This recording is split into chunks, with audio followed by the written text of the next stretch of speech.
Mark Barlow with the mark out.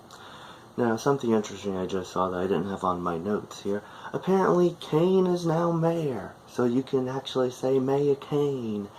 And that's really the reason why Team Hell No did not win the tag titles. I'm pretty sure they would have if Kane wasn't still trying to get elected as mayor. So, congratulations, Glenn Jacobs. I hope you have a great run as mayor. You don't burn the entire city down.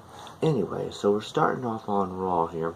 Pretty much everything is centered around Brock Lesnar turning full heel and beating up poor Paul Heyman, man. I was like, God, you know, you want some heat? You got it. There was apparently even Roman chants out in the crowd like they wanted Roman Reigns. I was like, what? So I don't know, man. We'll see where they go with this next week. I'm sure it'll be like the first thing they talk about. But that's really it for Raw. I don't think there was anything else really big to change anything. Then you had Samoa Joe getting really personal over on Smackdown. It's like, okay, man, you don't say that. AJ Styles is gonna like kick his ass even more. Now, the whole Jeff, Randy, and Nakamura thing, I was so confused about. So it's like, Randy let Shinsuke hit Jeff just so that he could pick the carcass afterwards. This is like really fucked up shit. It's like, I don't know what the hell's going on there. And then, of course, Carmella winning the match that she had at the end of the night. So she's added to the SummerSlam card, and I'm sure Becky is not too happy. She's like, I had a great opportunity, now I got Charlotte. It's like, great. I'm so happy. So that's all main roster stuff. You know, we're not even close to wrapping everything up in a bow. But for NXT, we practically know the card. I think we might not know one match, maybe. That's about it. They had all the tag teams, except for like 2, show up on freaking NXT. You know, it's not bad. I'm saying, because like, sometimes you'll have to wait every other week to see certain wrestlers and tag teams, which sucks. That's why the whole thing is, should NXT be to it? And then also, I have my question that I'll ask after this. But yeah, you're going to have EC3 versus the Velveteen Dream at TakeOver. You have Ricochet versus Adam Cole at TakeOver for the NA title. And then, like, I don't know what's going to happen with the NXT title.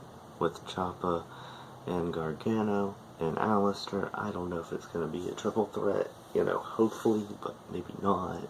Who knows?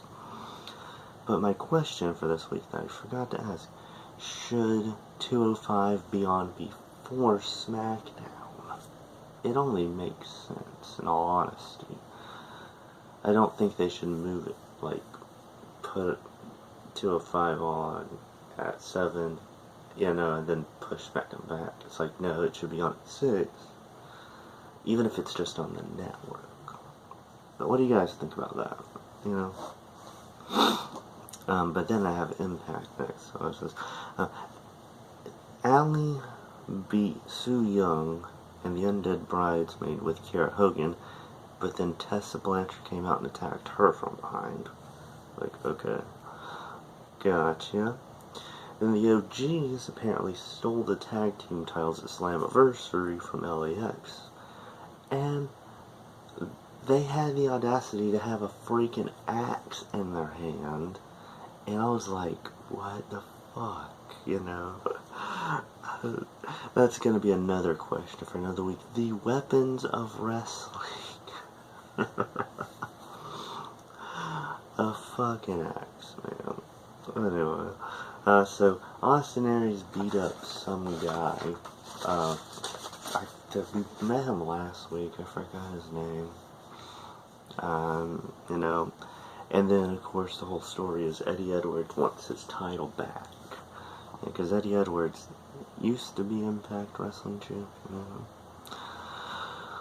But, and of course, Eddie and his wife are still having their problems. It was kind of weird and bizarre.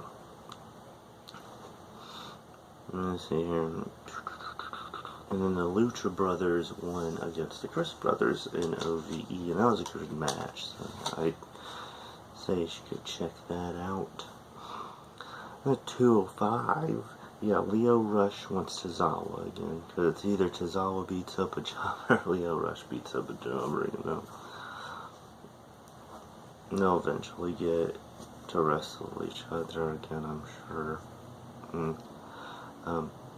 It was Kalisto versus Tony Nese also. And then, of course, the main event was the Brian Kendrick versus Cedric. Now, they were having a match, and then Gulak comes out. You know, and then he joins them on commentary. And then, even after that, in a disruption, you know, Cedric still won the match. He still beat up Brian, you know. But after that, he gets jumped by, because, like, you have Gulak, who was over here talking to him, and then the gentleman Jack Gallagher came from behind and attacked him. So you had almost a 3-man beatdown.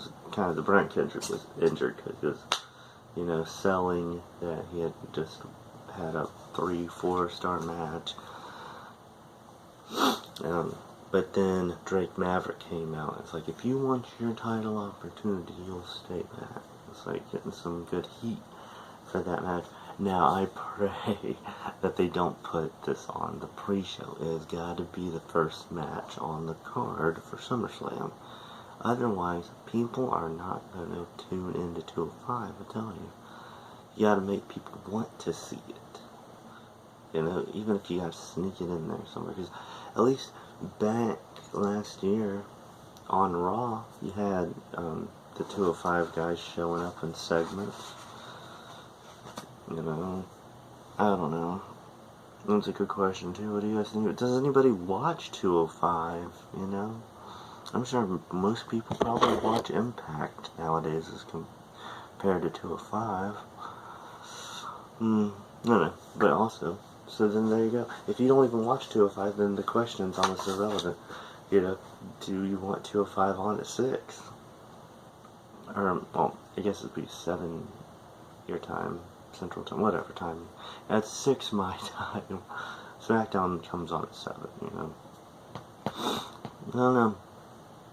Anything else interesting in the world of wrestling? Oh yeah. The Chris Jericho Cruise. Apparently, LAX is gonna face, fucking what's their names? I forgot their names. Oh, God. What the fuck is their names? You know those guys? Cease and Desist? You know, the guys from the Bullet Club? I cannot remember jack shit. I'm sorry, I just woke up. Man, apparently that's happening. It's his rockin' cruise. So, I guess that's it. What do you guys think? Should 205 even exist? I'll see you guys next time. This has been Mark Barlow with the Mark Out.